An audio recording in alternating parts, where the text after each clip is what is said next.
just because I don't want to forget it. So as many jokes as I had, and some slight issue with what one of the topics we do have to discuss, because I think it matters now, depending on the way Oda wants to take us. I saw on Twitter today, someone posted a Smash player who I follow, and he's like, I'm finally going to start One Piece. And he showed a picture of, I don't know where that is exactly in chapter 1, but it's like Luffy setting off, and it's the first time he's like, get ready, world, I'm going to become king of the pirates, right? Yeah. And it literally says in like the bottom left corner, Luffy setting out on his voyage of destiny. And I went, gosh, damn it, man. I was like, hey, when you keep things fucking vague for 1,040 chapters, yeah, you do whatever you want. Okay, look, so we're gonna get to the chapter here because it is quite possibly, and I'm not trying to be hyperbolic here, it might quite possibly be the most important chapter we've ever had. Yeah, I was gonna say it's probably the most important chapter in One Piece. It's insane, and in such One Piece and Oda fashion, it's like the most important chapter possible we've ever had, and we still can't really confirm which way it's gonna go. Yeah, and we won't for like 2 weeks. Why'd you remind me? Why did you remind me? I'm about to fly to Japan, dog. They don't know either. No, I'm flying to homie's house. It's in Kyoto, I think. That's fine. I'll get some Kenshin shit while I'm there. There you go. Oh, he probably have it too, right? There you go. Like, dog. Oh my gosh. So I like this a lot. So where do you want to start with this? Where do you start with this chat? Okay, so I'll start with being wrong. How about that? I came out here last week and I said, you know what? I was very adamant about it, and I was very confident in it that the ambush from the CP0 nigga was Future Sight. And I said, like, literally Oda dropped the line like 3 panels before. He's like, you'll get it on the third one. Guaranteed. You'll get it for the third one. Someone's gonna have to do it. Which technically, if you keep guessing that every chapter is Future Sight, you'll get it right eventually. It's crazy because, and I spend way too much time on this shit, is I was like, you know, I should stop guessing it, because literally Oda's actually only ever done it once. It was the first time, and I don't think he's ever going to do it again. Because the first time we really get to see Future Sight is Luffy at the war. Mihawk cuts his fucking arms off, and it's like, oh shit, nah, dog, he just saw the future real quick. And never again. And I'm like, no, never again. I'm like, okay, Oda, understood. I get the point. You want to do he has it, but like he doesn't, like, he showed it a little bit in the Katakuri fight, but like I said, Future Sight's just observation hockey. Absolutely. It's like it's the person that doesn't have observation hockey's perception of observation hockey. That's fair. Luffy dodging bullets is technically him seeing the future. Yeah, no, that's fair. I'll give you that. Yeah, which is crazy, because then like the Mihawk example is actually like the strongest example of it, that he got to see however far in advance that was, and know, oh, I'm gonna lose my arms. He was like, oh, my instinct kicked in. I was like, oh no, wait, that's like, dumb. Why would I do that? I'm going to rubber punch homie with a sword. I'm going to lose the game of rock, paper, scissors. So chapter starts. I'm wrong. Luffy just took a full-on attack from Kaido. I'm not gonna throw arbitrary terms in terms like, I don't know if this is Kaido's strongest attack, his hardest whale, but a very powerful attack, because Kaido's a very powerful. I'm going to say it was his strongest attack. Like I said, I don't think Kaido's pulling punches. I think that was one of his strongest attacks. No, but that's the thing. But it was just, or at least looks like, it's the club with what looks like lightning surrounded by it. And he conquer hockeyed his club. Yeah. And then it looks swung it with all the power that his dragon man form could muster. I will say, shout out to and this is a really little detail, but I like it. Shout out to the CP0 niggas for like really being down with the cause, because do you have it up right now? Yeah. Okay, so if you look in like that corner, and I guess so I watched someone who is not from America talk about One Piece because I've learned in these last couple weeks, it is cool for people that naturally know some of like the nuanced things that Oda does that maybe like you and I don't catch because we grew up in America. Yeah. And I guess that little head nod he does at the bottom is essentially, it has to like Japanese war culture of like, that's what you do before you realize I'm gonna die. And your boy and his homie both do the little like, we did it. Luffy might be dead. I'm next.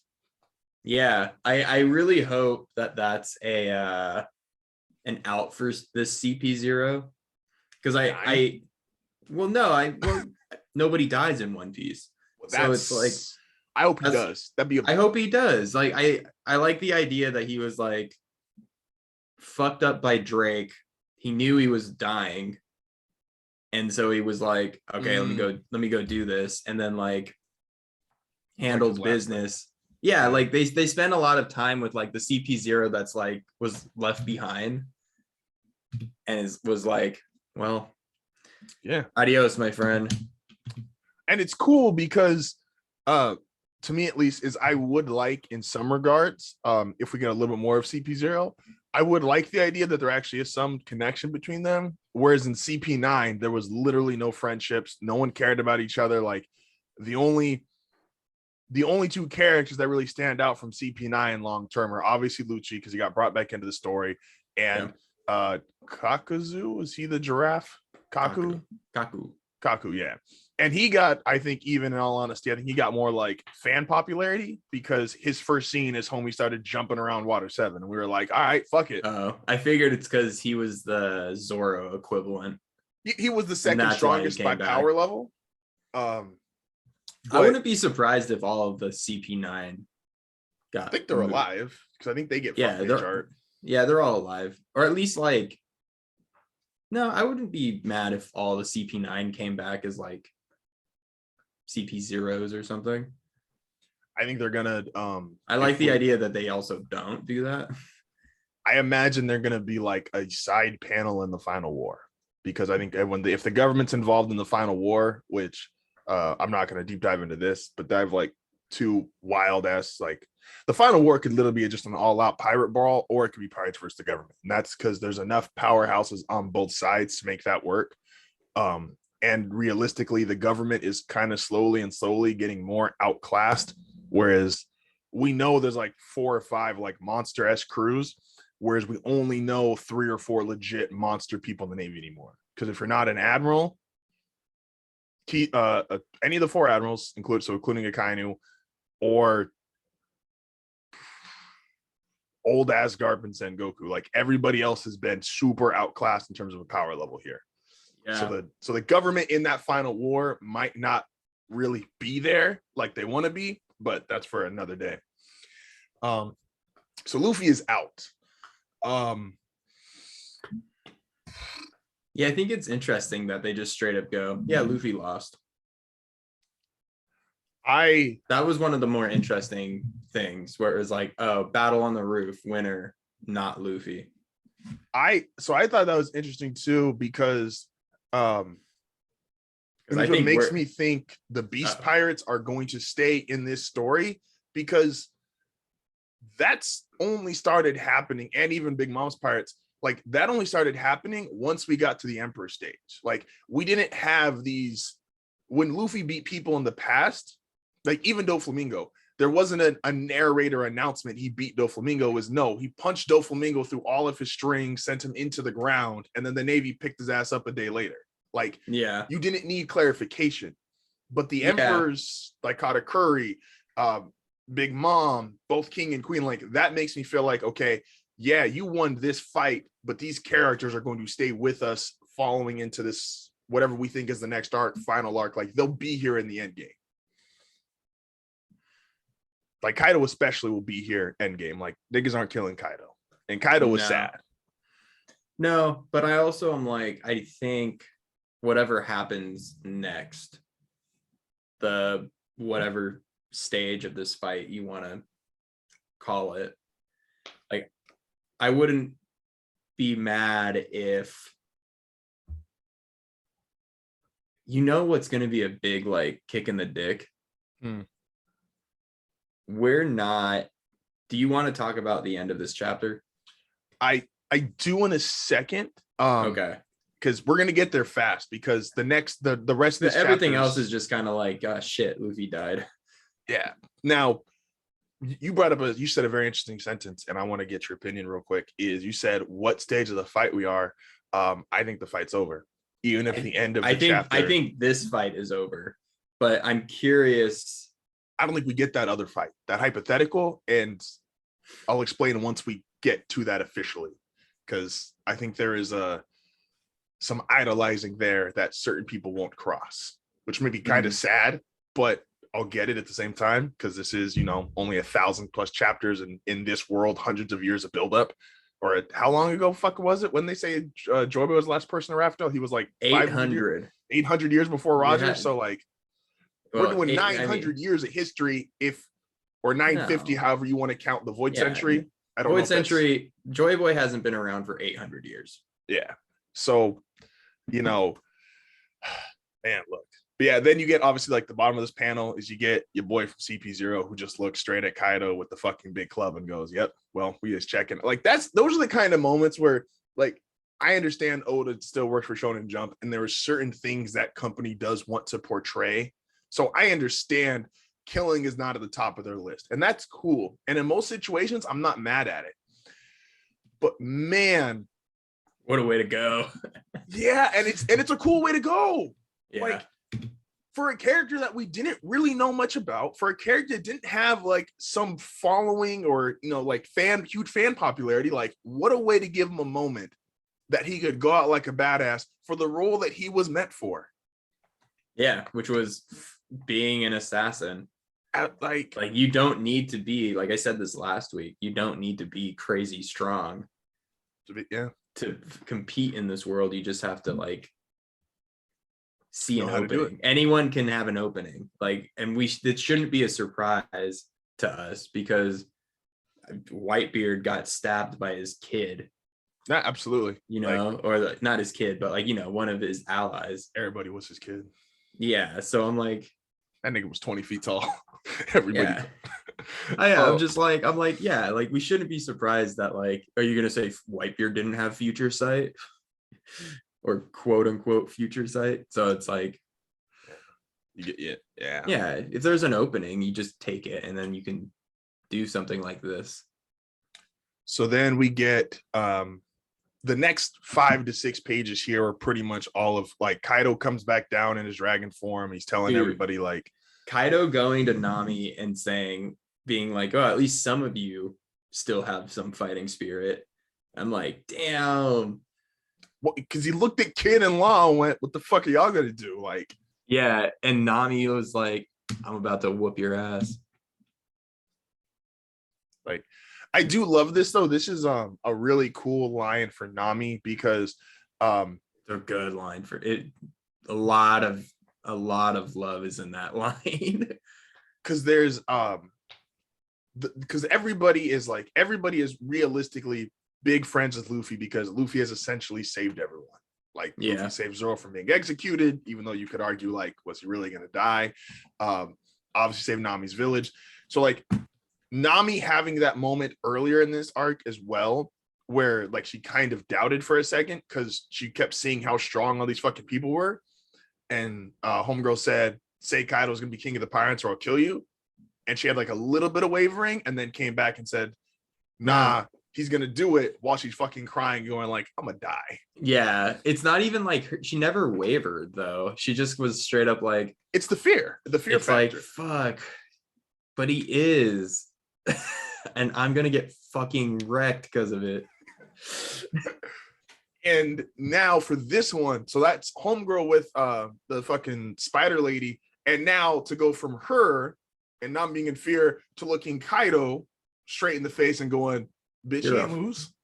Yeah, you're a fucking liar. That's impossible. So that was really cool.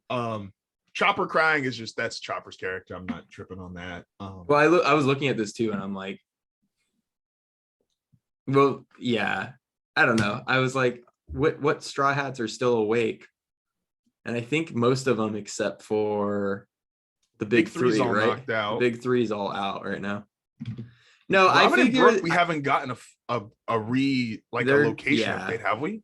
I don't not in a couple chapters. No, I think we're about to see the end of Onigashima because Yeah. there is one person, actually there are two, but there is one person specifically who could literally blow up the island right now, which would be a really devastating blow to Kaido's forces. Oh, okay. I know what you're talking about. You Okay, see I what was I'm like, saying? Like yeah. Yamato could definitely just be like, fuck them, and then like blow it all up. And But like, yeah, Kaido would be fine. But Well, he also Kaido's kill in most of the Straw Hats. maybe. Like, well, the conditions Sanji and Zoro are currently in, They don't know. They don't know. I do think before, well, it'll be with this chapter because I do think there is something really. I will give the resurrection trope one pass if Oda's doing a thing that I think he might be doing, and I don't love resurrection as a whole. Do we want to start talking about what might be happening? Yeah, because the rest of this chapter is just. Or I want one more question before that. Okay, go.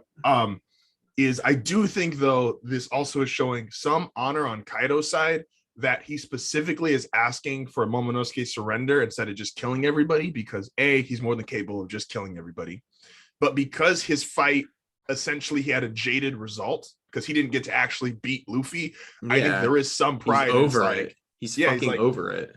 I at least want the formal surrender to feel like Kaido has pride. And I think that is showing in him asking for the surrender instead of just fucking killing everyone. Because that panel with him in a dragon, and you get to see like this is really good size context. And we all know my opinions on that. He is huge. He is scarier than everybody. And even Marco, who props to Marco for being there, even Marco was like, I could make a shield. Yeah.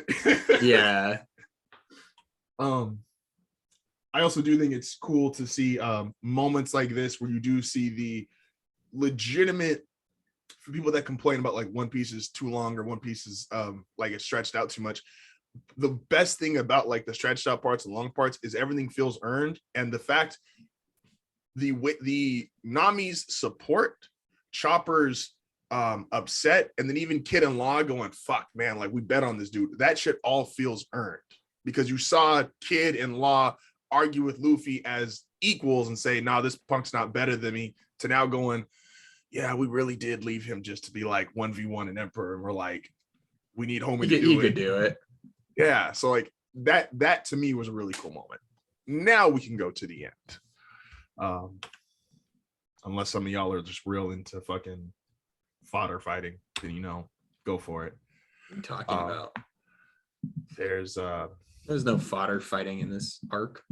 Homie, I want you to name me, what page am I on? Name me the nigga in the bottom right panel of page 12. Bottom right? Bottom right panel of the nigga who one of the kid pirates. Yeah, one of the kid pirates. Yeah, I don't know.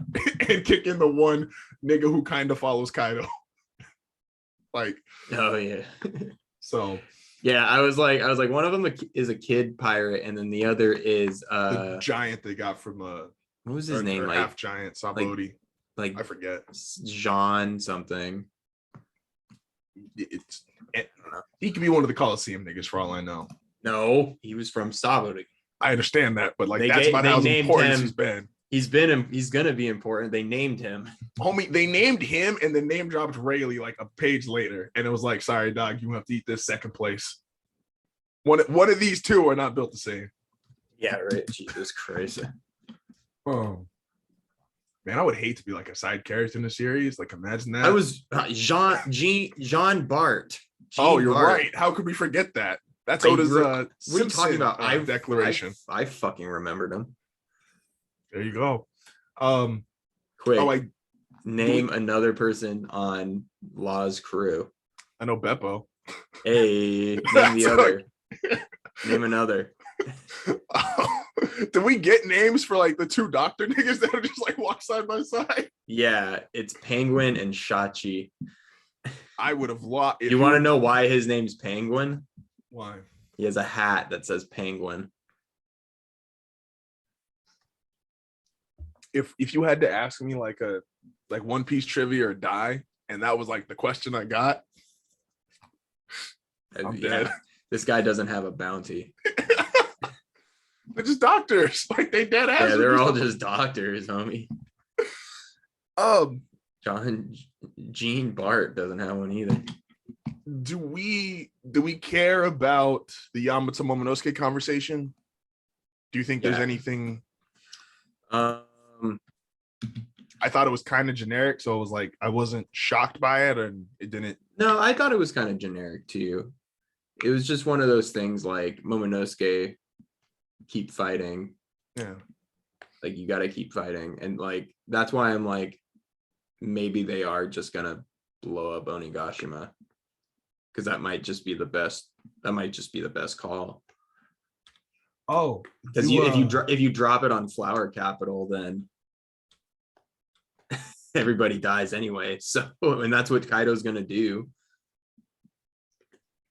Where is it? So there's a moment, and I'm curious. No, I guess not. Where's that line?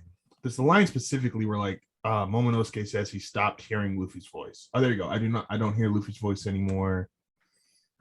No, yeah, okay.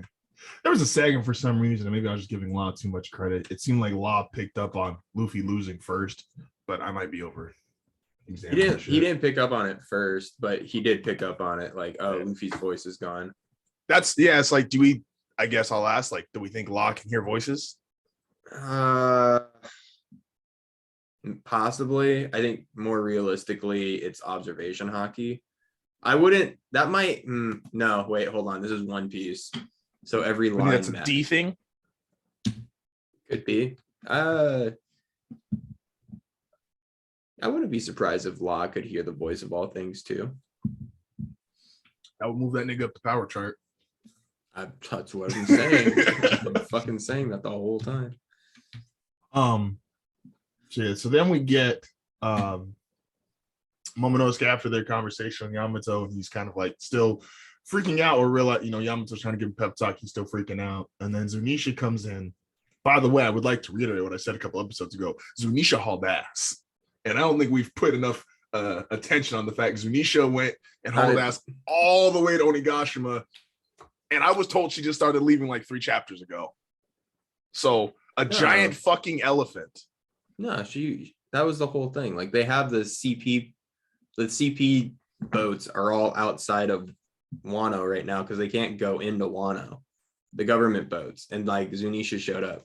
Like it was established that this is what Zunisha did not haul ass. It took her 800 years to get here. Well, correct, but she has hauled ass from when we initially saw her to where she ended up. She made some she hit what do you call it? She hit the accelerator. It might be a slow accelerator, but she hit the accelerator these last couple chapters. The giant elephant, homie. I understand. Could you? Hey man. And it's some of the shit in One Piece I like to think, I'm like, hey, what would that really look like? And also, like, terrifying. Also, like I don't think she's near Onigashima yet. No, she's just like nearby. I don't know. Like she's in like she's headed to Wano, because there's this small little panel of her like kind of like walking towards mountains and stuff that look like the front of Wano, but yeah, okay. I'm like, I don't think she's like at Flower Capital. You know what I mean? I'm not sure how far, like, for the niggas that can hear like the voice of all things, I don't know how far that goes out. Like, I don't know what I think Momonosuke is just special because he has that connection to her. That could be. Also, like, Zunisha is supposed to be a boy. It's a girl until you change my fucking mind. Yeah, sure, okay. I think I took the name Zunisha as feminine, but yeah, the elephant's voiced by a man it's got like a deep voice, and they refer to it as him in the anime. Oh, so you learn something new every day. Okay. Yeah. Shout out to Hey, Zunisha. guess what? It doesn't matter. We could have had female representations. Anisha might have been Joy Boy's first mate. It should have been. um. So yeah, so Momonosuke hears Zunisha, and Zunisha, they said the specific exact line, I hear the drums of liberation for the first time in 800 years. He is here. Who is Joy Boy? And we get this scene of not exactly sure what's happening to Luffy's body. Could not tell you what's happening. The mouth looks like steam. His face looks like it literally dissolved into goo. Yeah, it's like he's melting. It's interesting. Okay. What do we think is happening to Luffy? Do we want to talk about the thing we dislike first? Well, does it what do you not like? Do we think it's resurrection? No, I don't know. There's one chapter. he died on page 1 and he was back by No, like Joy Boy resurrecting in him kind of thing. So like the same cycle as like Naruto does. So this is kind of what I think is happening, and I had this theory almost right away, and it's this is a very important step into what awakening is. It's a very important step into what devil fruits are. And so what I think is, so one of two things it could be, and both are plausible. Joy Boy was a person from 800 years ago. My guess is he was part of the D's. Yeah. But more importantly, Joy Boy was the original Gum Gum user. Whether he ate a fruit or not, I couldn't tell you. But my theory is that the devil inside of the fruit is the original D. Okay, that's my theory. So the Joy Boy is the original D, which we assumed was devil in the first place. He died. His power manifested as a fruit, and he became the devil inside. This is why you can't have you realistically can't have two devil fruits, because the legend is if you eat two, the devils will fight each other and blow up the host, because there are two very, very powerful monsters inside of them. Yeah. Okay. So my theory was that why awakenings can look different and more powerful is because what you're doing is you're awakening the original host, who was this insane monster of a person. I think the Void Century, the original users of these fruits, were really powerful, and the residual power, if it's not awakening, maybe it is just stretching, or maybe it is just creating rooms. But what happens when you master this power and you awaken this power, you can like do these insane things. I can turn an entire town into string around me. We have something really similar. I can literally alter the weather. I am fire. I am sand. I am ice. I am magma. Like that is what it is. And sometimes the awakened fruit is different. So like with Kaido, where he ate a fish fruit and turned into a dragon. I've been saying that's his awakened form. I don't think fish just turn into dragon, although I do really like using Gyarados in online play. What could be happening is, I don't know what's happening. This is essentially Joy Boy, quote unquote, Joy Boy's power.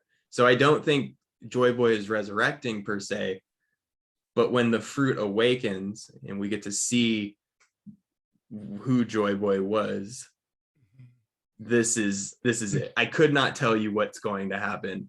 I've heard theories that we're getting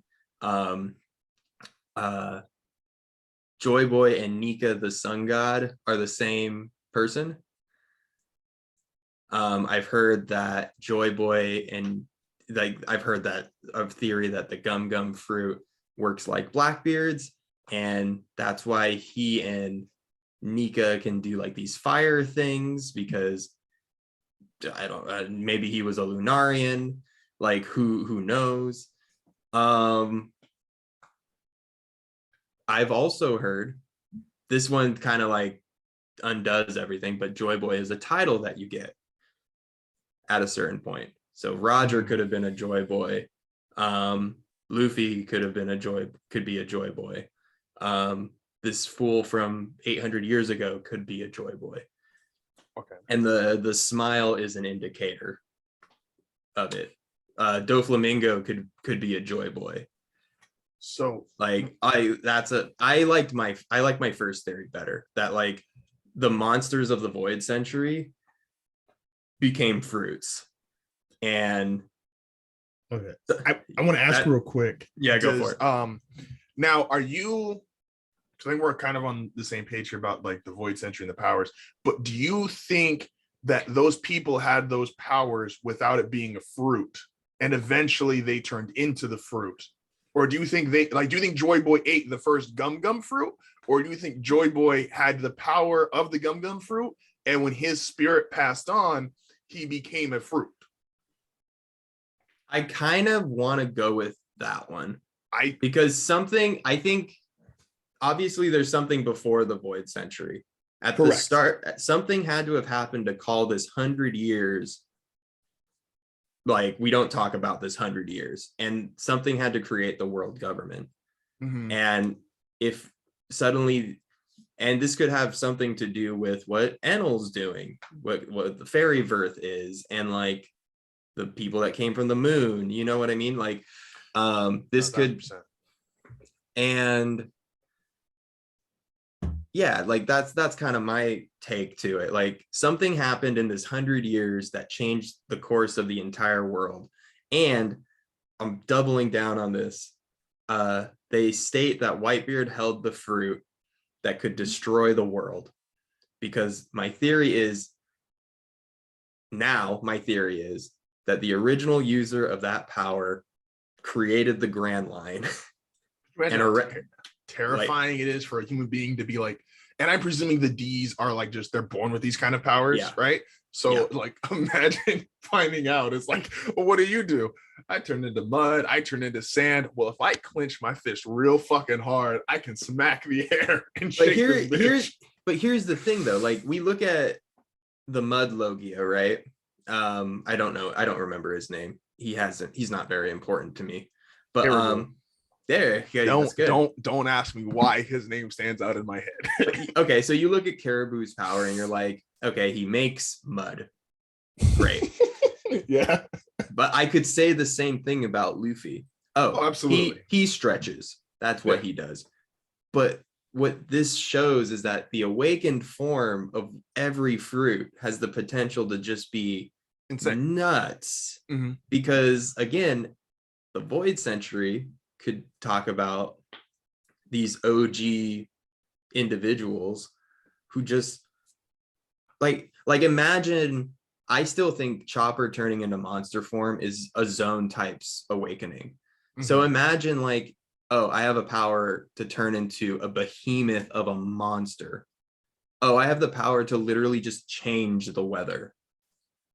And like, again, like the Grand Line being this place where, but you know, like I have the ability to make clouds semi-solid, so I can create islands in the sky. I have the ability, like the Grand Line being this fractured mess could, and this crazy like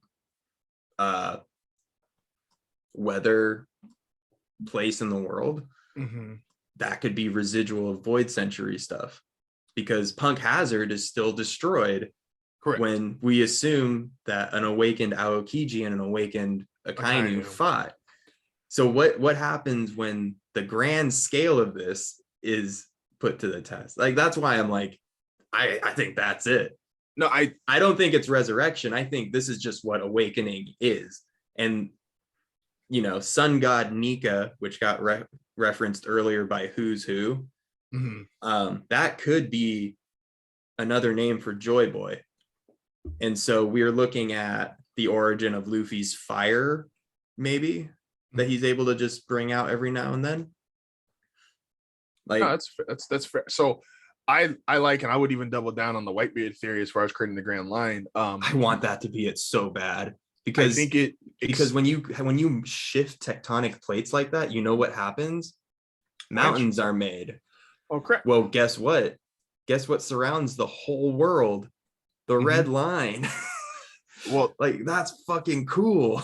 I would double down on it, and it gives Blackbeard really even like greater potential. Like, what have we said Blackbeard's goal is? He wants to be a natural disaster man. Well, how do you think the entirety of the world of the new world, like how do you think the island's made? I don't know. There's literally a magma fruit that if a magma nigga and an earthquake dude and a nigga that makes ice, which ice eventually melts, turns into water. Like, if these 5 or 6 disaster type fruits all fought at one time, like, that's, if you're into Pokemon lore at all and you believe Regigigas picked everything up and fucking just moved shit around, or if you believe regular history and it's like, nah, this bitch was all one at one point, and then a bunch of shit happened, and now it cracked in this really neat form, and now we got 7 continents. Like, it's, so to me, yes, I love the idea of the D's being like these powers that these people had back then. In a grand scale fight shifted the world. My Joy Boy theory, which I will die with until Oda has to prove me wrong, is I do think Joy Boy is a title, but I don't think it was one like he had in his real lifetime. And I think it's the same kind of thing with Roger. Roger was not walking around as the king of the pirates for an extended period of time. I think Joy Boy was the original king of the pirates, which is like title. Yeah, king. Absolutely. Yeah. And because even though the D's are considered devils, I think that even though the D's had these powers, whoever the world nobles were at the time, they viewed them as devils. Because like, why the fuck did y'all just like wake up and you can like shoot fire or create ice? Like, that shit's not normal. But at the same time, anytime there's power and there's a government involved, and you know, the nobles, and what have the nobles always called themselves? Well, they're gods, they're deities. Yeah. What are the D's? The natural enemies. Well, what if they're not like really natural enemies? They're just more powerful than the world government was ever comfortable with. So when they went to war with them, and this is OG Navy being built, and this is OG pirates being built, Joy Boy is an OG pirate because he was strong enough, ironically, with his power being he stretches, and whatever possibly we're going to see in these next couple chapters that Luffy can do now, is he essentially led like the war, the D's versus the original world nobles and government. And I'm going to assume that the world nobles at this time had probably, the reason there's devil fruits in the first place is someone figured out how to do what Vegapunk's doing now, which is transfer devil fruits power. Yeah. They found a couple kids that were weak enough at the time to like contain them, take some of their power, and the world government was able to have, you know, maybe they had the nigga who could shoot fire back then, or they had, you know, whatever fruits you want to give them.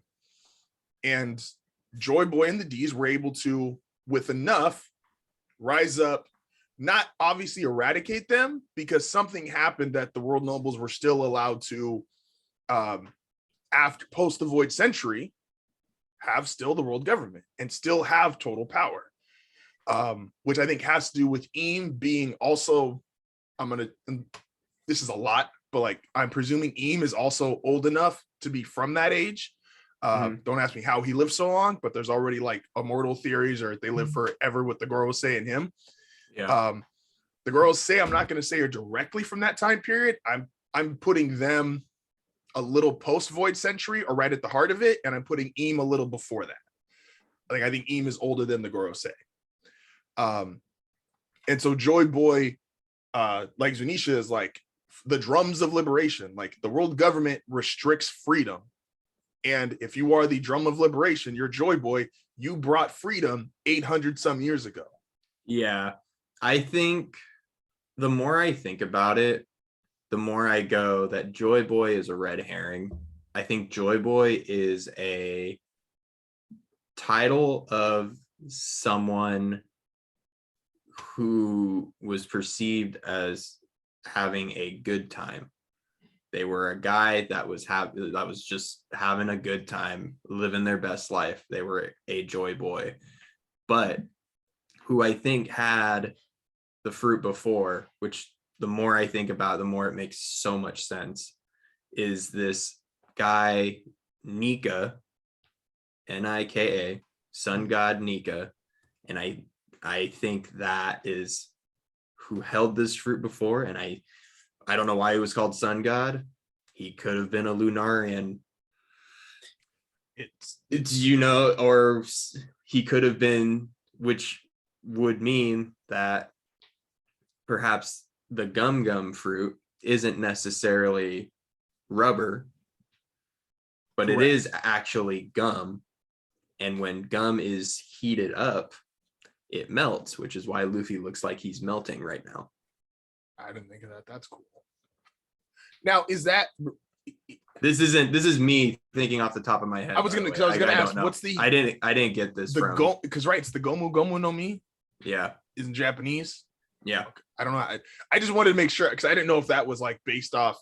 I love that if it really is gum and that's what gum does, because we've been thinking for several hundred chapters now, ever since we kind of got like Gear 3 and like potentially before we knew Gear 4, with like a lot of theories. It was like, well, like I loved Lightning Luffy because like I liked Lightning Luffy too, but if it was fire all along, well, they've been saying that it was fire since second gear when he was steaming.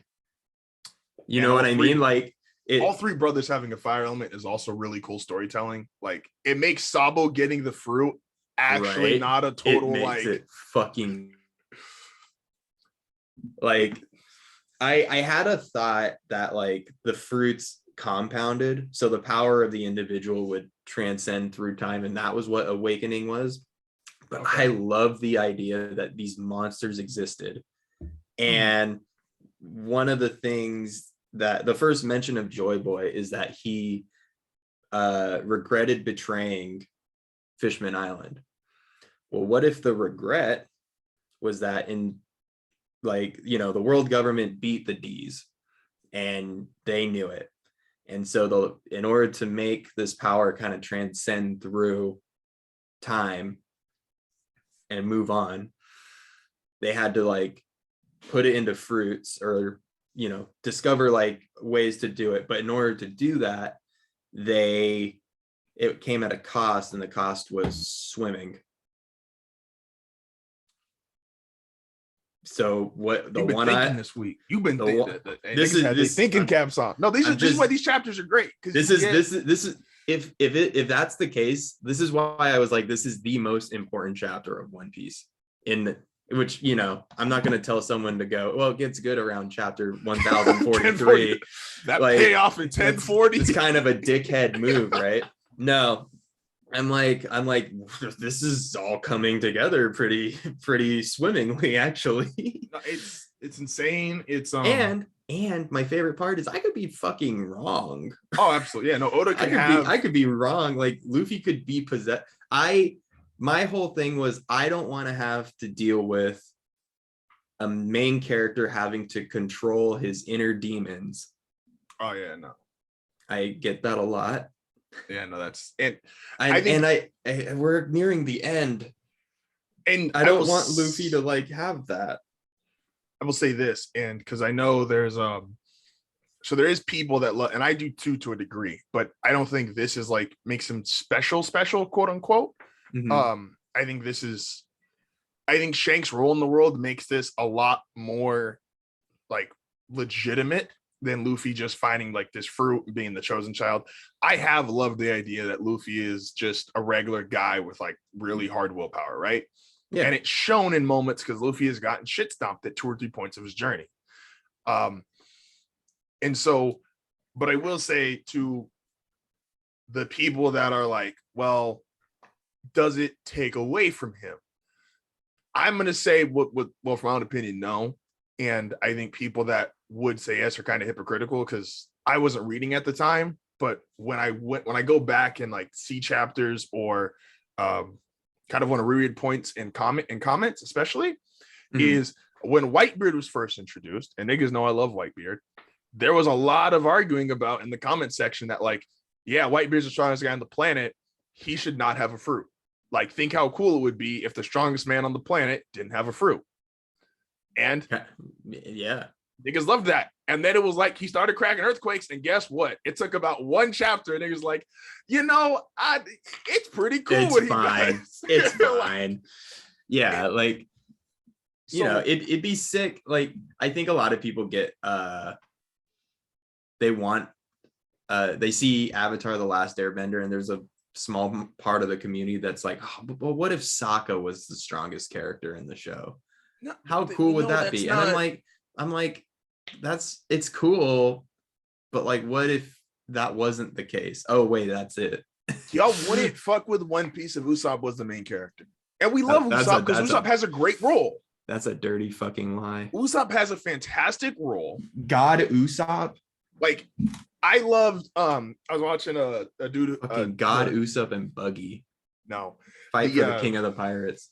The Totally Not Mark guy was telling you about when he does like the blind reviews. One of the things he loves about when he was doing the Water 7 one, he's like, you love the fact that Usopp, one of his big issues with the Mary being put away is Usopp feels like that's him. Not only did the Mary come from his island, but he's like, okay, Luffy, you guys are all crazy strong. Like, you're crazy strong, Zoro strong, Sanji strong. I'm not. So like, are you just gonna throw me away? Like, if I'm not strong enough to fight, like, and like that character's great. And that dynamic of having a regular guy, which Luffy addresses during his journey, he's like, I know my friends can't fight like that, but they're my friends. That's my homie. Like, I'm not just dumping my homie because, the niggas one time being like really cool was right after the time skip, which I do feel like they did Usopp's like power surge a little dirty. I feel like Usopp could have more moments. And I'm not the biggest Usopp guy in the world, but I do think he could have more like legitimate battle moments. Well, I think that's a nice segue, because I think I said my piece on my theory, and I'm doubling the fuck down on my theory. No, I love the fight. The Void Sentry we texted about it, has the chance to be one of the coolest flashbacks ever. Because I love power crept flashbacks, right? Like, I'll use a real generic one. Is like, I love the Madara Hashirama flashback, because they were doing shit that at that time was just so otherworldly still. Like, the nigga pulled out a statue with 1,000 hands, and it was like, I get it. That's why their place in history was solidified. And I didn't have to trip about, okay, are we going to this new DBZ-esque power scale? No, the specific group of people had that kind of power level. The rest of y'all are not here. Like, there's a clear difference of what they can do and what everybody else does. So the Void Sentry having dudes who, and let's say it's even crazier than like the things we've seen so far. Like, let's say even as crazy as like Akainu and Whitebeard's fruit are, who's to say that the guys from the Void Sentry can't do that like on tenfold? Like, they could be giants with the fruit. JOYBOY could have been a giant with the power of the rubber fruit. And it's like a giant that fucking stretches his hand out however fucking far Luffy does it now. But like, that's insane. He could take out a mountain from another island. Yeah. No, I think that's like, that's gonna be like one of the best flashbacks. The Void Sentry is going to be one of the coolest things. And I think what we might get, I don't think we're going to get if we get possession, it'll be like when Eren in Attack on Titan loses control, and then like within that same arc, that never happens again. Okay. It'll be something where like Luffy goes berserk, everything explodes, and the awakened fruit saves everybody somehow. Maybe it makes the air rubber or whatever. Onigashima gets blown out of the sky. All the main characters survive. As you do. But it's this we might get a conversation between Luffy and JOYBOY. and the fruit. Yeah, like Nika. Or I'm not gonna say Joy Boy. I'm gonna say Nika. Okay. I'm doubling the fuck down on my theory. I But like but it would be more less akin to Yu Yu Hakusho, more akin to Bleach, if you will. you have to tell me the scenario. So, Naruto, where it's like one of those, it's a possession setup, but it's more like a conversation with your inner self, and that's Naruto Kurama. In Bleach, it was always a possession setup, but I liked the idea that like, hey, this thing just exists inside of you. Jujutsu Kaisen does it really well also, with like the demon god just chilling in front of in the main character and being straight up like, I'm not gonna help you. But versus like Nika going like, hey, like, you awakened me, nice job. You know, however that interaction will go. And I think that opens up, I think we're about to get I guess it would be a third phase to this fight, second phase to this fight, third phase to this fight, whatever phase. We were on a roof for a year and a half. Dog, Luffy's almost been on the roof for 2 years. Well, if you don't count him getting shot. No. Kaido's been on the roof for 2 years. Luffy's been on the roof for a year. Kaido's going on 3. If this is Kaido leaving the roof, do we consider this leaving the roof, this chapter? Yes. Okay. When did he get on it? 900 in 2019.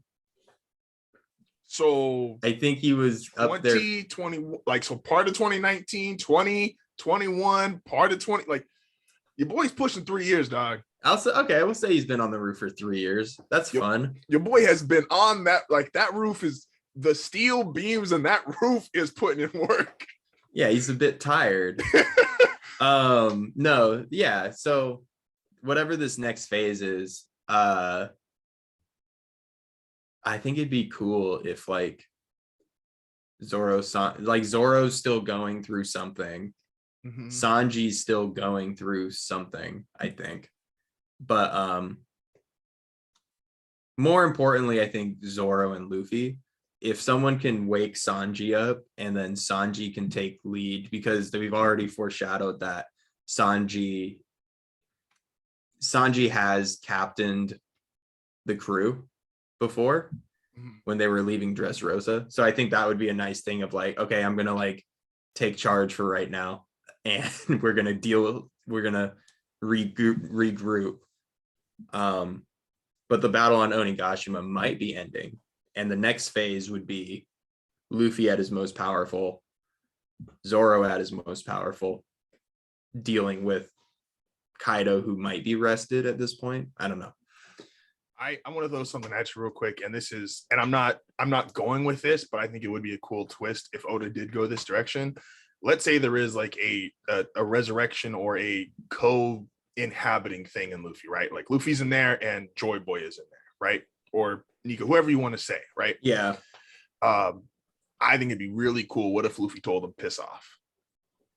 So you have that conversation and use any anime comparison you want to do as far as like there's another person inside my body, and Luffy told him flat out like piss off, like I don't care. And this goes with his character where he's like, he admires what Roger did, but he's not like a super Roger fanboy. He's like, I want to do what I want to do. So if Joy Boy's like, if Joy Boy were to pull up and tell him like, yo, this is who I am, this is what I did, blah, blah, like Luffy could look him square in the face and say, I don't care. Get out of my body. Like, I'm Monkey D. Luffy. You did what you did 800 years ago, dog. You already got to live life. I'm living my life. Piss off.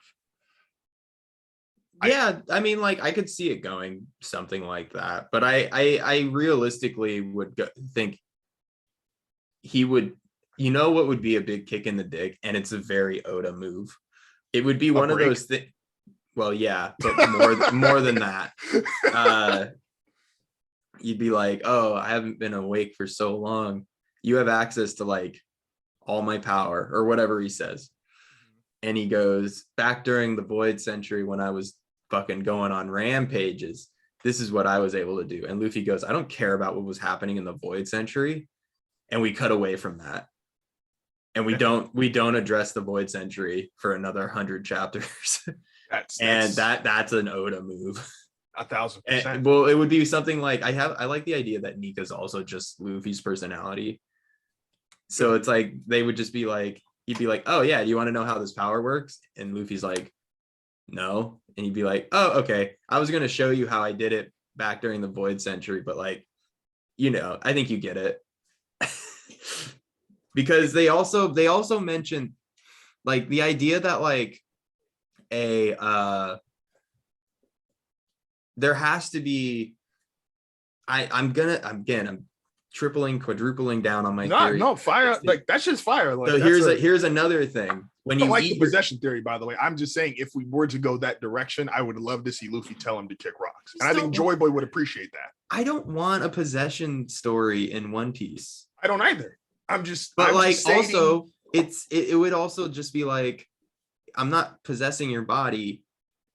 I'm just the devil that lives inside you. Like you ate a fruit, homie. Like there's a little devil in you. We've been saying it for 1,000 chapters. No, when you eat the fruit, you know the name of the fruit when you eat it. Mm-hmm. And that's been a thing in One Piece. Who's telling you the name of the fruit? Maybe the guy that had the power before, or the thing that had the power before is like, hey, guess what? You stretch now. Hey, guess what? You just ate the Gomu Gomu. Have fun. No, I love the idea of like the devil inside. I do like the idea of I talk about the Void Century. We do have to address the question: did Shanks tell the Gorosei? Yeah, you mentioned this. I don't think so. I think there's a part of me that goes, I don't think Shanks is bad.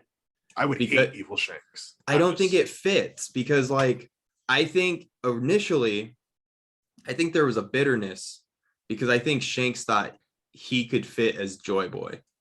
Because if this is the reality of like what devil fruits are, and the Roger pirates know all the secrets of the world, quote Rayleigh. Mm-hmm. Well, Shanks was a Roger's pirate. He idolized Roger, and he probably and Roger saw him as someone who could carry on his will, and that's why he gave him the hat. So I think what Shanks was doing was that he learned that they learned that like Joy Boy had this was Joy Boy's fruit.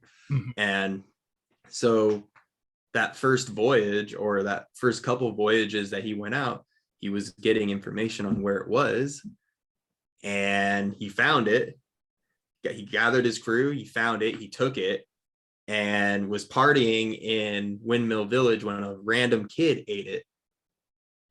Because after Luffy eats it, he's like, I'm going on like a really long voyage. And that was, I think, him going to become an emperor. But I think he was going to use that fruit and become king of the pirates.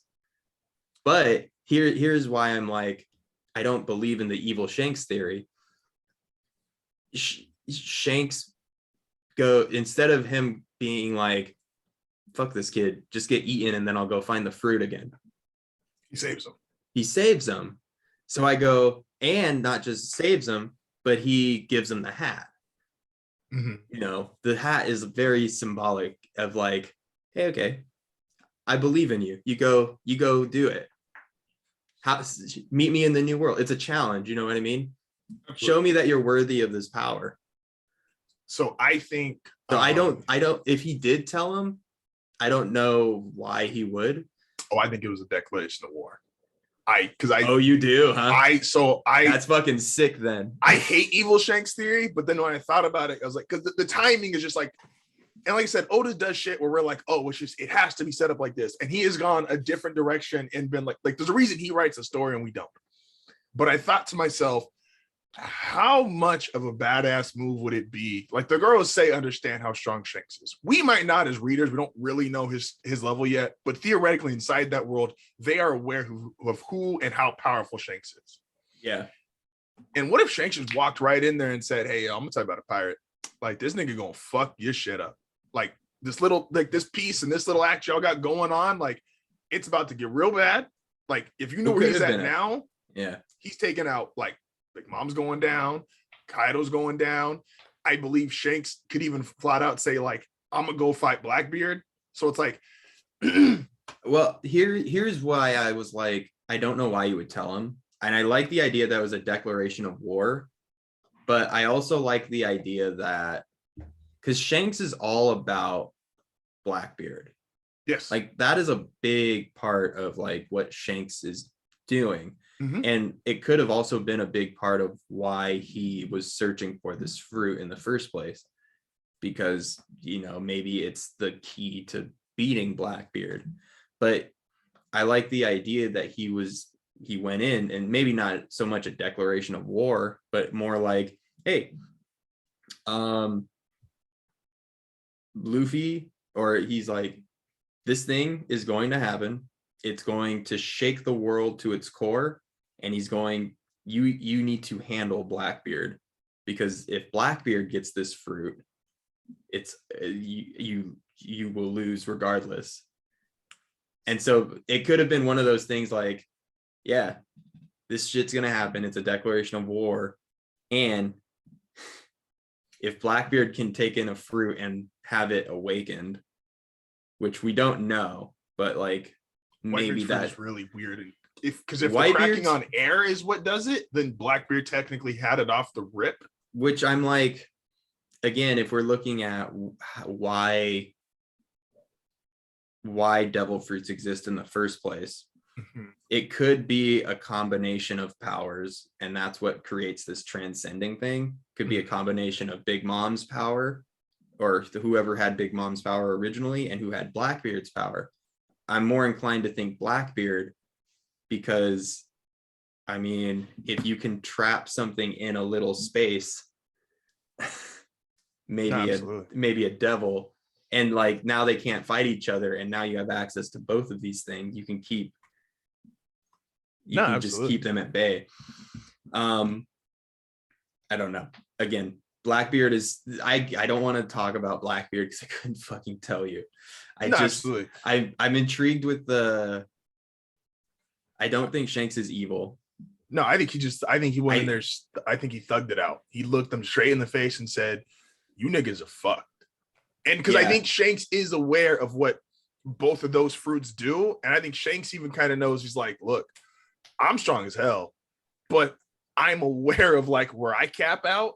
And like, if these two develop these powers, and Shanks isn't fighting Luffy, so that's going to keep going. And he's like, I do think there is a Shanks Blackbeard fight in our future.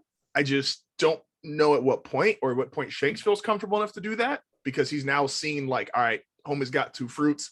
I think Shanks is aware of, I can't compete with that. There is a limit to a normal human being fighting niggas who have darkness, create earthquakes, and whatever the true power of the gum fruit is. Well, it could also have been like Shanks going, you need to, because Blackbeard doesn't have Sabo. The world government has Sabo, right?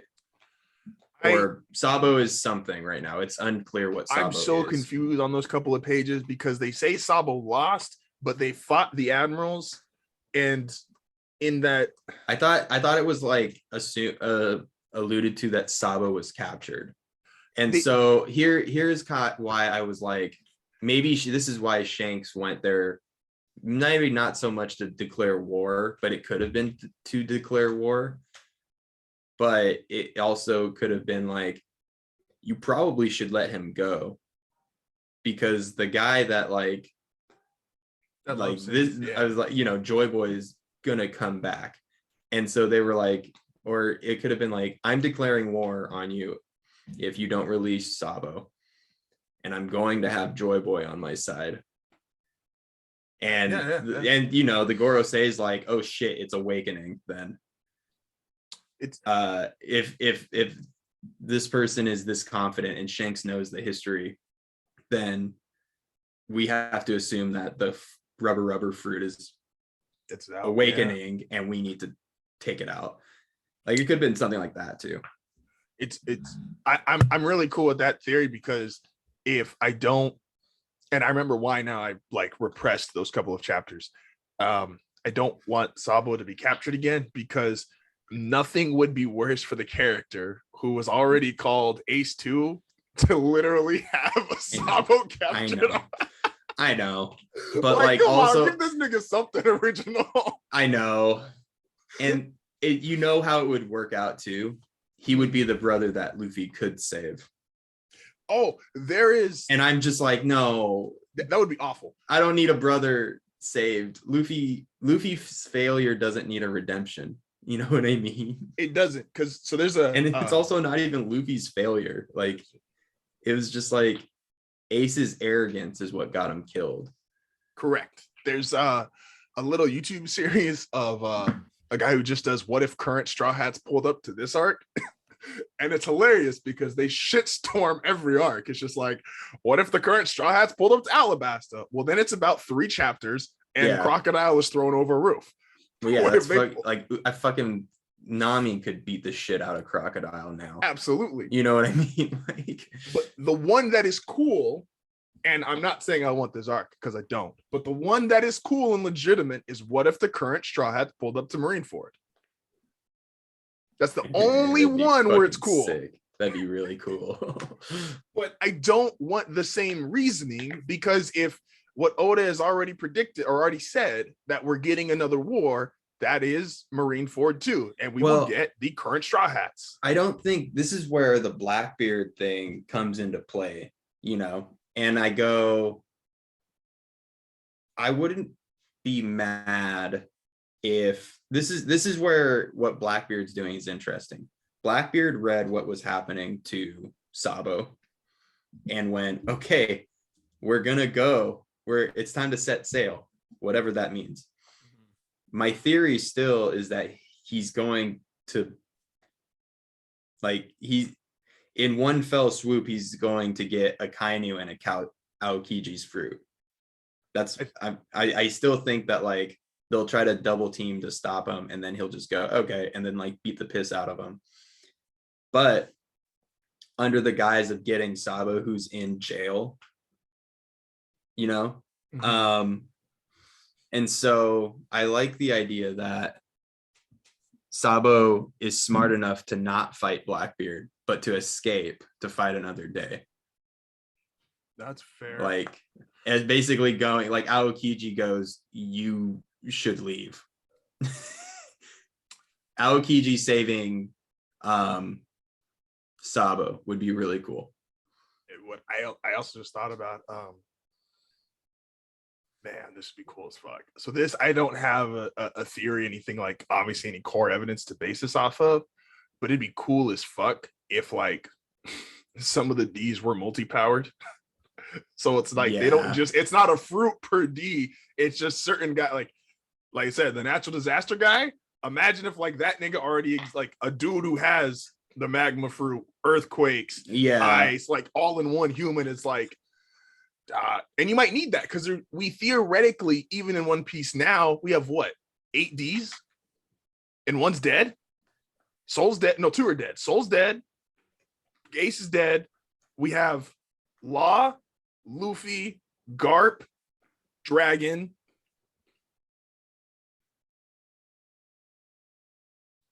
Yep. I'm like, wait a minute. I feel like I'm missing somebody. Fuck. I'm holding out for Kid.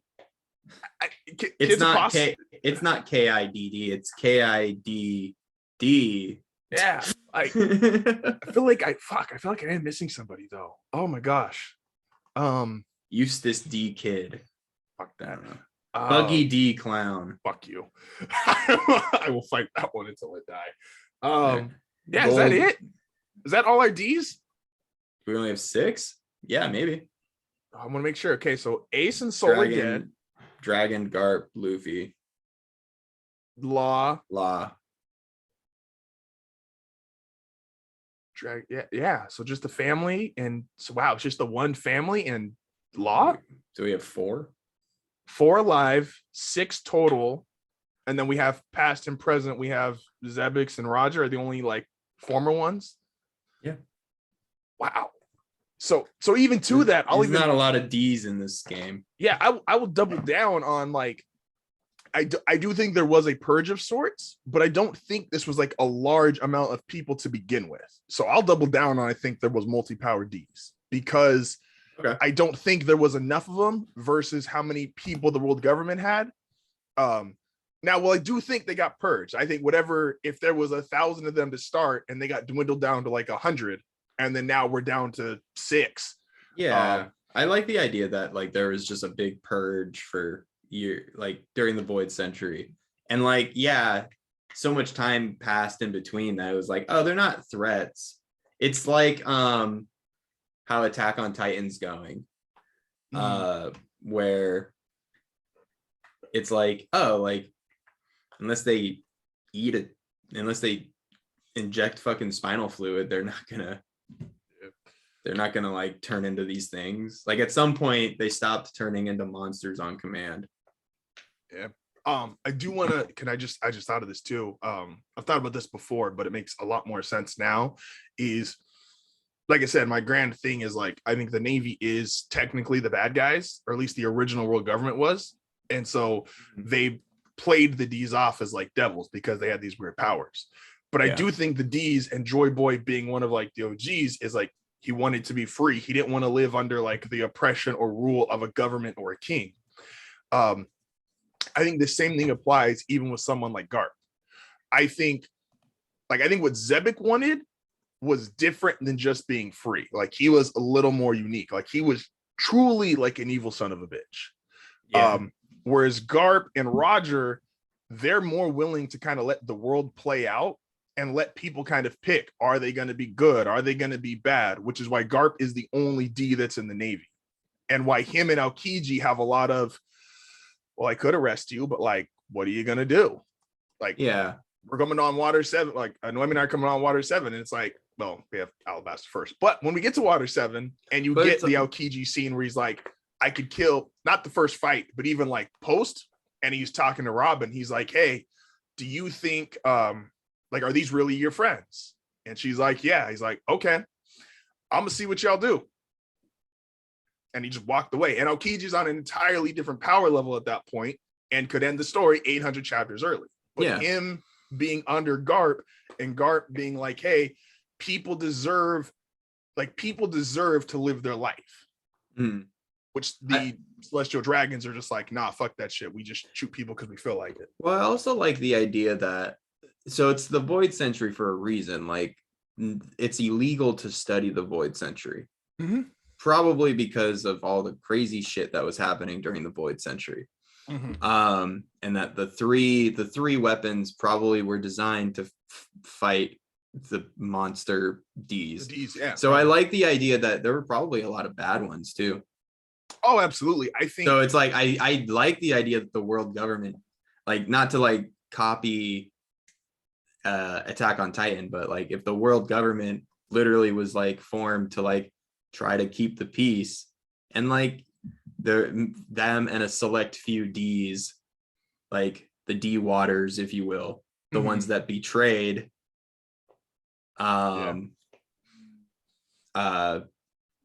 you know, the someone that no, absolutely, it's you know, like this, I like the idea that like some of the D's escaped because they weren't bad, they weren't the evil things.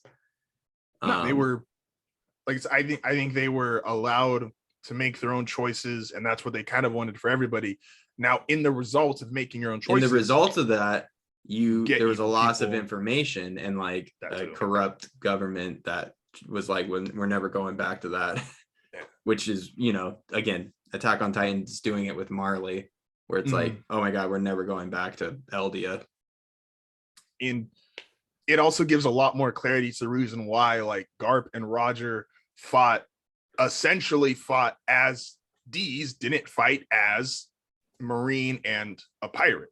because they understood what Zebek was doing, and just like that natural, this is a pause statement, but that natural intuition, they were like, all right, this guy we got to put down.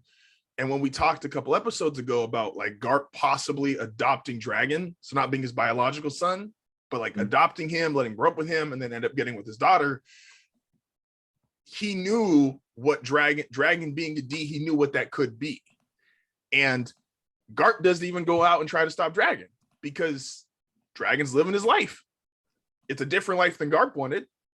And when Garp finally tried to like actually corral two of them and say, hey, you're going to do this. And he's like, Ace, Luffy, y'all going to be Marines. When that went to hell and he was like, man, I tried, but I knew what the fuck I was doing. Like, you can't tell these niggas shit. Like, I did my best, damn it. Like Garp doesn't listen as a Marine. And he's their most decorated Marine ever, theoretically. Yeah. Strongest, most decorated somewhere in that class. Like, so I love the idea of I love the idea of it's not so much an enemy of, they're an enemy of order, I guess. And the Celestial Dragons and the original world government all believe that their way of life and their order is the best. Yeah. Even though they shit stop people on the way up there. So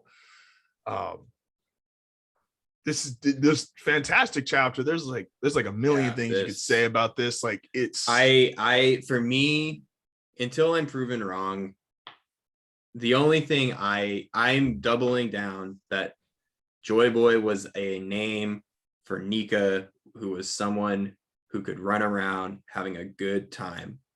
I'm down, especially if they had a rubber fruit and was a Lunarian that could literally. That's another perfect example. Lunarians are going extinct. Why? It's interesting that like this really dangerous individual may have also been a Lunarian, and now 800 years later we've purged them all.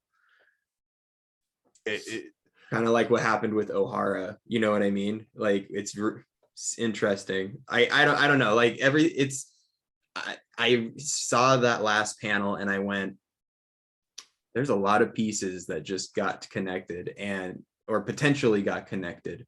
And this is going to be really fun. It's now I will ask this, and so Oda is the king of I'm gonna say it, cock teasing. There's no way, right? Like, there's no way he cuts away from this to start a chapter, right? Like, there's no way we get like, so because I will fly to Japan if I get like some fucking Reverie Fallout bullshit, and I like I want to see Ryokogu. Don't get me wrong, the third admiral, but if I see his ass on the first page of the next chapter, I will personally fly to Japan. I'm gonna have a conversation. I'm gonna get arrested, but like I said, it might be really cool. Like, I think for me, the best way the next chapter could start would be if it's Luffy in a void and he sees this thing.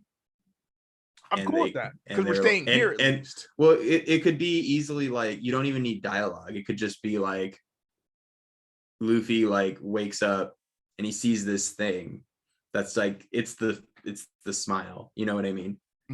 That's transcended throughout One Piece. It's all, someone's always smiling, and then it cuts to Luffy doing cool shit. Like, that'd be rad. I don't know if that's gonna happen. I have a sneaking suspicion we're gonna pay attention to other Straw Hats.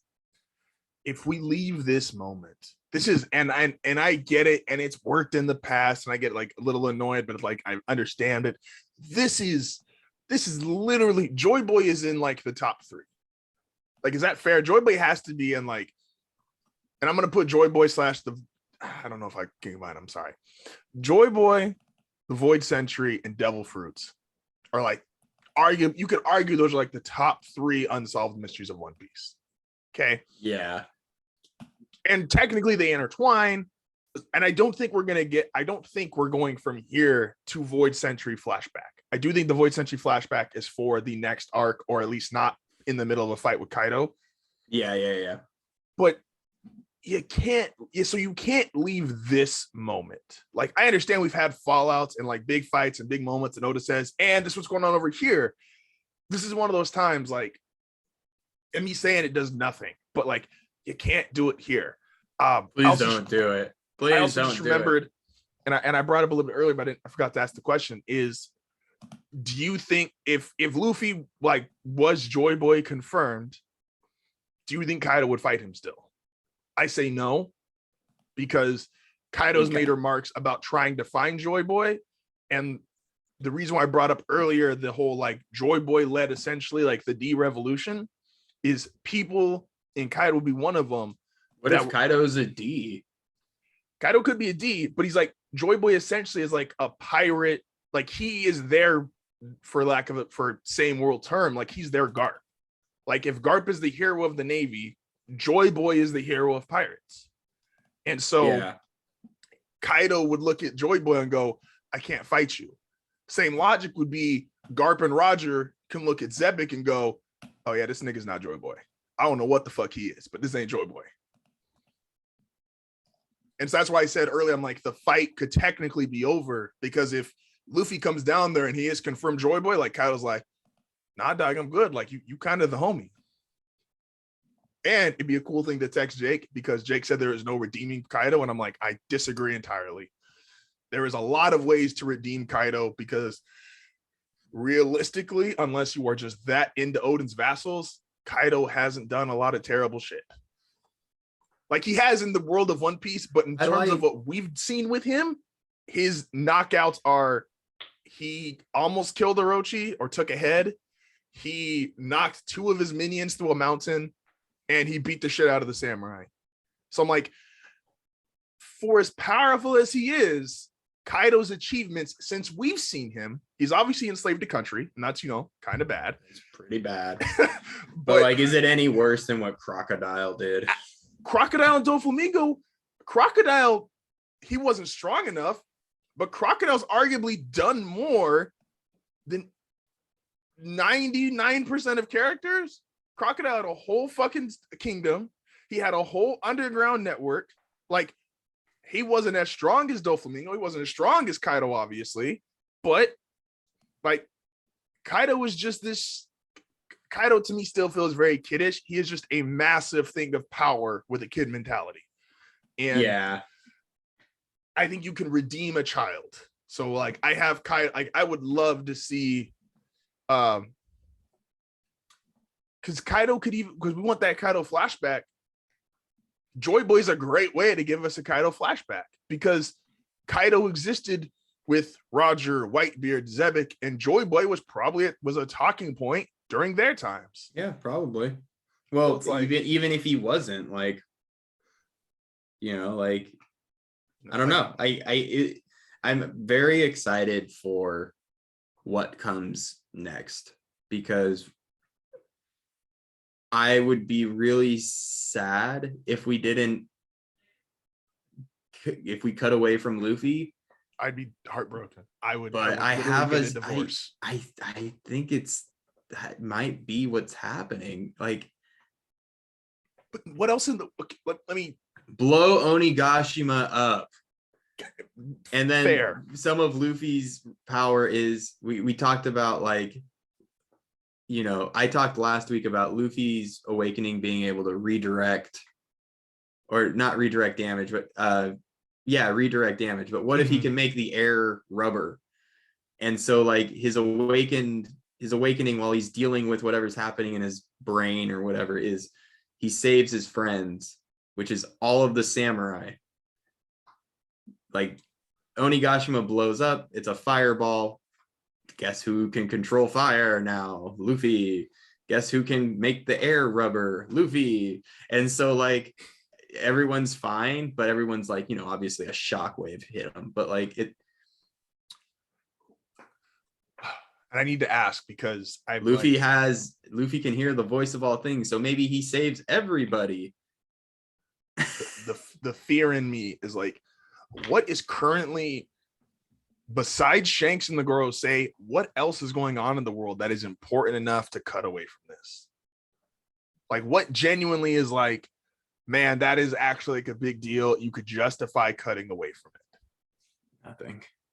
Like everything is happening right now. Like even Shanks, I'm like, I don't think I need to continue because Shanks has always been a mystery character. I don't need any more of that. To me, this isn't. I don't think this is like the end of a volume. So all the One Piece volumes tend to have like a good like to be continued. Yeah. And I'm like, this is like the chapter before the last chapter of a volume. You know what I mean? So I'm like, but then also like it could just be used to end a volume. Who knows? This is a bitch and end of an episode. Don't get me wrong. If this gets animated like correctly, this is a real bitch and end of an episode. Yeah, that'll be a great 15 minutes. It's just like Luffy gets hit in the head, and Kaido's like, Luffy gets hit in the head for like 3 minutes, and then Kaido gets real mad and kills the fool, and that takes a minute, so it's 4 minutes, and then we spend. He pokes him like a dog. He's just we'll spend 8 minutes on people crying about Luffy being dead, and then the last 2 minutes is Kushin, like, you know, Momonosuke and talking, and then Zushina goes, "Joy Boy's alive," and it just cuts to that panel, but not animated. It's just that panel but colored, and that's how the episode ends. Or maybe like Luffy's like he's doing like the little hands thing, like he's like waking up, and then he smiles, and that's how the episode ends. And congratulations, that was 16 minutes, because you had to have a 10-minute opening describing what the fuck was going on. I feel like you have an issue with like the One Piece anime's pacing. Just let me skip it. Just let me skip the opening, and I will watch One Piece. You should be able to once I don't know when the merge takes full effect, but the Crunchyroll Funimation merge. I don't fucking believe it. They'll never put in a fucking skip. Well, button. Funimation has one already. Yeah, but like Crunchyroll's dumb. Well, fair. Oh, come back. Hello. Hello. Where did I go? In the void. Okay, so I think that's enough One Piece. What is our attack? What did we end on Attack on Titan yesterday? Armin got shot a few times, and then Connie killed his 2 friends, and they're gonna fight Flock next episode. I prescribe. Are we switching to AOT? For just real quick, I really hope so nobody knows how many episodes is in this season. I Googled it because I felt like we were far enough along where I thought it was 16. I thought we confirmed that. I thought it was 16 too, but I've also seen people go, it could be 12, and then the last bit's a movie, and I'm like, is it going to be a movie or is it going to be a long episode? I was going to say which I would be sick. It would be sick if they ended on like an hour and a half episode. It'd be pretty fucking cool if you ask me. Okay, so like a 90-minute Attack on Titan episode to wrap up everything after, because what it looks like, because they're on 10 now. They've done 10 for the part 2. Okay. Next one will be probably the end of the Jaegerists, or if they want to extend out that, it'll be like the Jaegerists for the last 2 episodes. But I don't see how, because just fuck them up, you know what I mean? But what people are thinking is because they've started slowing down the episodes to 1 episode per chapter, or a chapter an episode. Oh, for real? That's what a lot of people. I don't have context on it either. I couldn't tell you. We're waiting for pretty much almost to be done. People are saying that like, oh, they've slowed it down to an episode or a chapter an episode, which it doesn't feel like it's slowed down. Like it still feels like a shit ton of stuff's happening. They're loaded chapters, so they're 40 pages. You could do whatever you want. Facts. So if they do 2 more and then have like the last, people are also theorizing there'll be season 4 part 3 that'll come out next year. No. That I know is false. I'm just like, end it, bro. So that I know is false because the company came out and said we're only doing a part 2 for this. Yeah, like they said it's done.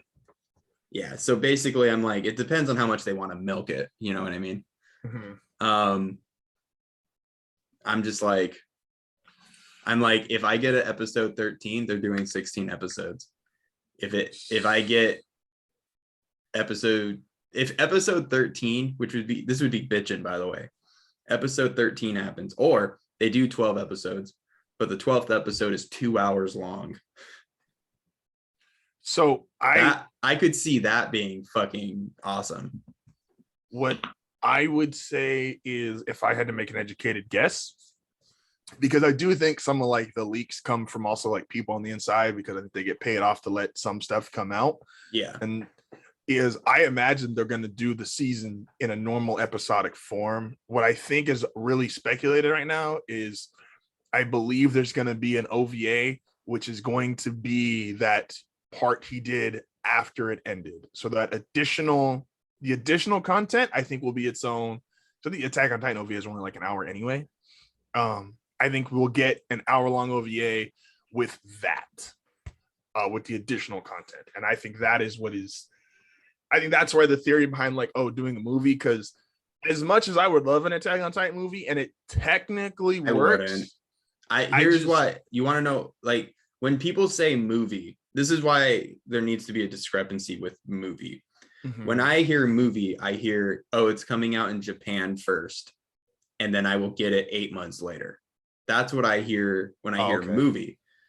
When I hear extra long episode, which could theoretically still be, the last episode could be an hour, a 90-minute thing. You know what I mean? Mm-hmm. If you technically combine 4 20-minute episodes, that's an hour and a half, which is movie length. Yeah, that's dope too. You know what I mean? Like, I'm down with that. So yeah. I always forget how it works in Japan, because I know Japan has like cable TV dedicated to anime. Like that's like their like 4Kids, and they're like they have shit that runs on their actual television for that. We get kind of like the knockoffs, which essentially like Toonami even is like a very successful one, but it's essentially a knockoff of what TV looks like in Japan. Yeah.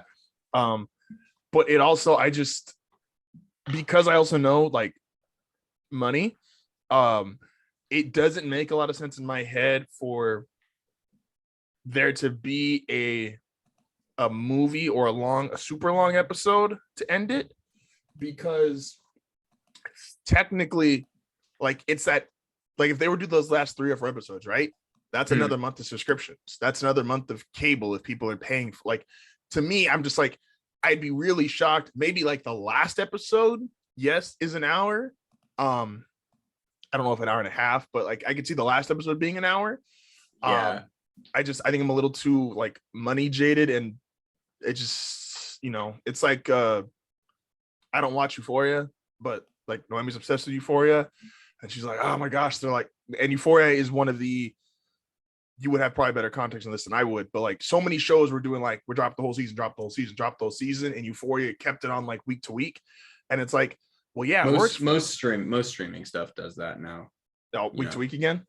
Yeah, because like Netflix's model is still like, we'll release everything at once, and that's fine. But I think because Netflix is a staple in streaming at this point, you're not going to get rid of Netflix. It's like Google. Like, you can have Bing all you want. You're a bad person. I'm not going to fucking use Bing. You're a bad person if you use Bing, by the way. Yeah. I will say that right now. If anyone says Bing it, you're a communist.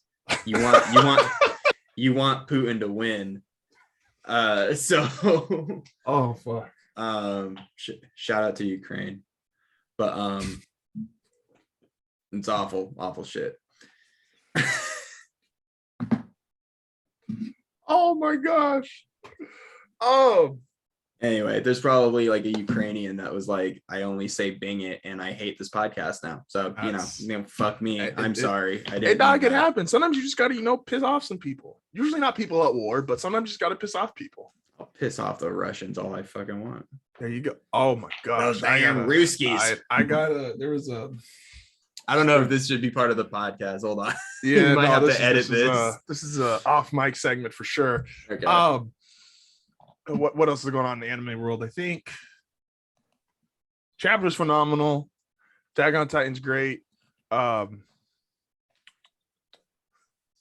did we just go? Anime wise, I'm pretty stoked with Attack on Titan. I'm not gonna lie. I hope it goes 16 and then just takes its time with 16 episodes. Like, we beat the You said Jaegerists. 10 was the last episode, right? Yeah. Okay, so that's what people were saying. It's like, okay, so there's 2 more.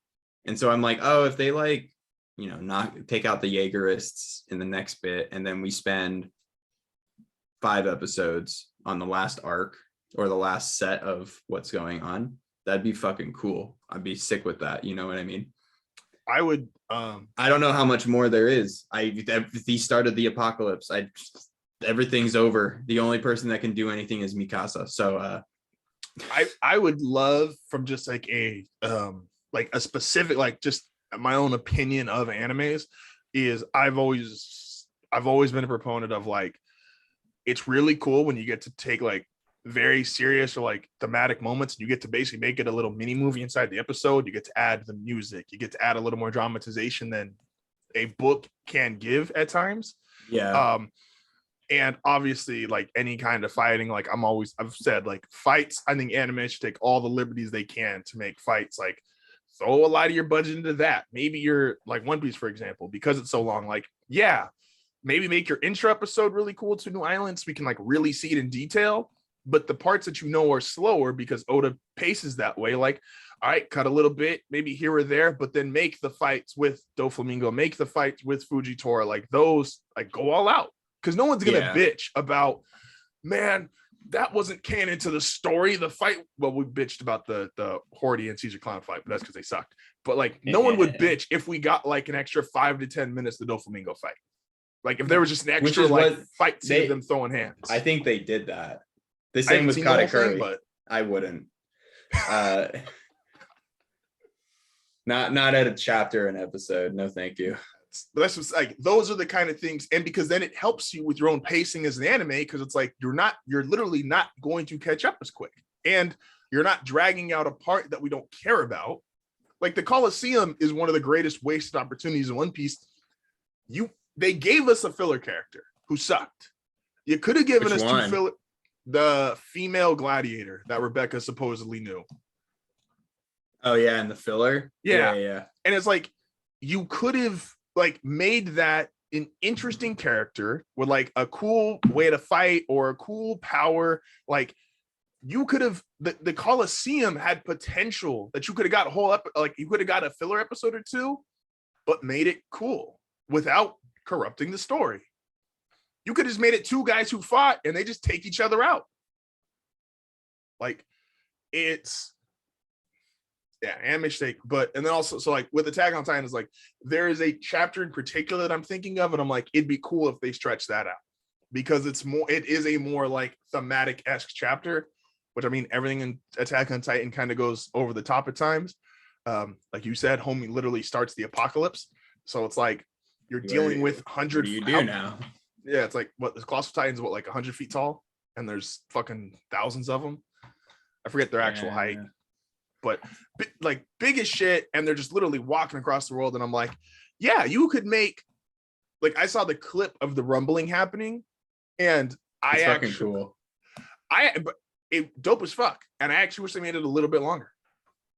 Like, I wish you kind of got like a, yeah, but you hate Attack on Titan, so what does it matter? You're right. I would have loved if you kind of even got like a still shot of all the Titan, like, there's like still shots in history from like armies gathering. Yeah. Or even like in Naruto, like you get like all of the you get to see all of the battalions, like, and the 5 division leaders. Like, those kind of shots, I think would be cool as fuck. And I thought Attack on Titan that would have been cool as fuck to see that just like straight still shot and like drag the camera all the way across to like really get that feel for it's like, oh fuck. We started on episode 1 and one colossal titan like towered over the entire thing. Yeah. There is, like I said, I'm saying 1,000. I forget the number. The number is kind of inconsequential. It's just there's a lot. Like the niggas are big. There's a lot of them. Like get stepped on. Like GG no re. GG. Sorry guys. So like those kind of things though are and the anime for Attack on Titan is in an entirely different league than like One Piece and Naruto. So I'm not comparing them. Like Attack on Titan is just better. But my own personal anime opinion of the week. We got anything else we want to say in here before we get out? Nah, man. Go watch Demon Slayer, Justin. Find some time. Go watch Demon Slayer. I'll tell you. I'll tell you what week I'm gonna watch Demon Slayer, but I just can't say it on a microphone. Oh. What a cock tease. Yeah. Whoa. So, but I will get to watch some Demon Slayer. I will. What was the other one? It was a Demon Slayer, and you wanted me to watch Jujutsu Kaisen. Yeah, you would like Jujutsu Kaisen. You would like Demon Slayer. Jujutsu Kaisen, different. They're both shonens. Demon Slayer a little more shonen-y, but you would like it because the sword fights are sick. And I feel like they don't shirk on the sword fights at all. And I feel like Noemi would like it better than One Piece, personally. One Piece is a lot. There's definitely moments of like checking out during One Piece, and I'm like, I get it, because One Piece is just, it's a lot to take in, and like, and we're at the part of One Piece too where it's like everything's popping off. Hey, just tell her on chapter 1040. Episode 2000, it gets real fucking good. It's not even out yet, but like tell her it's coming. I don't even know what episode they're on. I don't either, but it's cool, and not at the same time as like as a rewatch factor of One Piece is you kind of realize, man, like it's cool. It's like us because we're caught up and we know what like technically everything means. But as you're watching it, as good as Water 7 is, you get a lot of Water 7 payoff, even like post New World, like when you actually get to know more about the entire world versus when you're in the arc. Because like the arcs have their own little mini problems and mini stories, but they are really just that to the grand scheme of things. Like Crocodile seems huge in Alabasta, and then it's like, well, you know, who's really like one of 7, and like he might be the worst one, arguably, depending how you feel about it. Like the Mihawk thing. Mihawk's a cool scene, but when you're watching for the first time, Mihawk is just cool. There's not a whole lot of context behind him except Zoro wants to fight this guy, world's strongest swordsman. Okay. And then you get to like, you see Mihawk more and more, and you're like, oh wow. Oh, why the fuck was he there? And like those kind of things are what makes One Piece great. And you don't actually get him, I think, being a first time watcher. Whereas I think I'm kind of geeking out in my head or enjoying things a little bit more because I know I know where we are in the grand scheme of things. So yeah, that is my own little nerdy pop off for that. I do have it over here. Okay. I'm trying to get used to all my monitors. I have 3 monitors now. I am the most hyped human being on the planet. I got my TV set up. Like there's shit is popping off over here. But with that being said, as always, at iToggle90, at Shout O'Reilly. Do we got an episode of Sync this week? No. Fair. I don't know. It's been a busy week. Do you try? I feel you. I just found my. Oh yeah, as always, at iToggle9080, at Shout O'Reilly. If no new episode this week, if you haven't seen the last episode of the Sync, go check out the Sync. Don't forget, check out other shows. Real Big 3, Hard Foul Radio. Yeah, that's it. Yep. Yeah, That's it. I'm like A&M. Yeah, go listen to A&M. You know, if you've made it this far, you should maybe go listen to an A&M episode. Oh man, we have one that I think has like we have an episode that's named DeMarco, and I forget exactly what was in there, but it has like by far and away our most views. And I'm like, is Marco like secretly like the way to get popping in the anime community? You should call this one JOYBOY. See what happens. Don't give away the secrets. Anyway, dog, JOYBOY is all over the internet right now, and like the anime internet, he is all over the fucking internet. Like he is. That's why I told you. I was like, this. It came out, I guess, for us Thursday, for Japan Friday, because that time difference. Mm-hmm. And Thursday night, my phone was literally blowing up with spoilers on Instagram, which is slower than Twitter. I don't get Instagram. I get Twitter goes nuts for me, but Twitter I'm not on Instagram. Instagram doesn't normally go nuts for me. That's how come I'm like, that's how big this chapter was. Because Instagram's slow. Like technically, the way I see it is, Twitter and TikTok will do it first, and then TikTok One Piece has to be hell, and then Instagram. And so like if I see it on Instagram, that means it made it through Twitter and TikTok. And so the fact that it was made it through Twitter and was being shared around on Instagram, I'm like, fuck, I gotta read this thing before. No, totally understandable. My Twitter is definitely far more like anime based than my Instagram, but I'm probably on Instagram the least as far as like personal use. And we do got to go, but I'll say as a last note on the One Piece chapter is props to Oda. This series started with like Roger was the standard, and Roger now might be like the 4th or 5th most important character in the grand scheme of this world. And that's impressive to do it naturally. Like Naruto does it unnaturally. I think Hashirama and Madara were supposed to be like that uniqueness, one of one kind of characters. And then I think they hold that spot really well, but then like Kaguya feels forced, even though she's like the original. You talk about like the whole Utsuki clan is weird.